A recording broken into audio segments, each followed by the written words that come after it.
నేనే కాదు, రాష్ట్రంలో ప్రతి ఒక్కరూ కూడా నిర్ఘాంతపోయేటటువంటి అంశం ఇది. ఆయనకు కక్ష సాధింపు అసలు ఆయన లక్ష్యమే కాదు అనేటువంటి మాట. నాకు ఇక్కడ ఒక మాట గుర్తొచ్చింది. ఒక పాత సినిమాలో ఓ పాట, మళ్ళీ పవన్ కళ్యాణ్ గారి సినిమాలో కూడా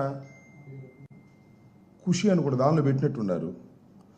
ఆడువారి మాటలకు అర్థాలే వేరులే, అర్థాలే వేరులే అని ఇప్పుడు అనిపిస్తుంది నాకు. బాబు గారి మాటలకు అర్థాలే వేరులే, అర్థాలే వేరులే.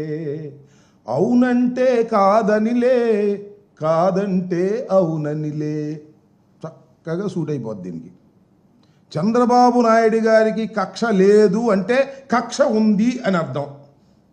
చంద్రబాబు నాయుడు గారు నేను నిప్పు లాంటి మనిషిని అన్నాడు అనుకోండి, ఆయన పెద్ద తుప్పు లాంటి మనిషి అని అర్థం. నేను అసలు తప్పే చెయ్యను అన్నాడంటే నిత్యం తప్పులు చేస్తాడని అర్థం. నా అంత విశ్వసనీయత కలిగిన రాజకీయవేత్త ఈ దేశంలో లేడు అంటే అంత విశ్వాసఘాతకుడు ఈ రాజకీయాల్లో ఈ దేశంలో ఎవ్వడూ లేడు అని అర్థం. నేను అందరినీ విశ్వసిస్తాను అంటే ఎవరిని నిశ్వసించను అని అర్థం. నేను అక్రమాలు చెయ్యను అన్నాడా, రోజు అక్రమాలు చేస్తాడని అర్థం. నేను ఇదంతా ఎందుకు మీకు ప్రత్యేకంగా చెప్పాల్సిన అవసరం ఏముంది? చంద్రబాబు నాయుడు గారు ఉమ్మడి రాష్ట్రం అయిపోయిన తర్వాత, విడిపోయిన తర్వాత హైదరాబాద్లో ఒక ఎమ్మెల్సీని కొనడం కోసం డబ్బులు సరఫరా చేస్తూ లైవ్లో దొరికిపోయాడు. అవునా? నేనన్నా కల్పించానేది? అదే మా వాళ్ళు బ్రీఫ్డ్ మీ కేసులో అంత లైవ్లో దొరికిపోయినా కూడా నా అంత నిజాయితీ పరుడు ఎవడో లేడు నమ్మని అంటాడు. ఈ పత్రికలేమో వాళ్ళు చంద్రబాబు నాయుడు గారు అంత నిజాయితీ పరులు ఎవరు లేరండి, ఈ భారత రాజకీయాల్లో ఆయనంత స్వచ్ఛమైనటువంటి రాజకీయ నాయకుడు ఎవ్వరు లేరు అని చెప్తాడు. మనం నమ్మాలి.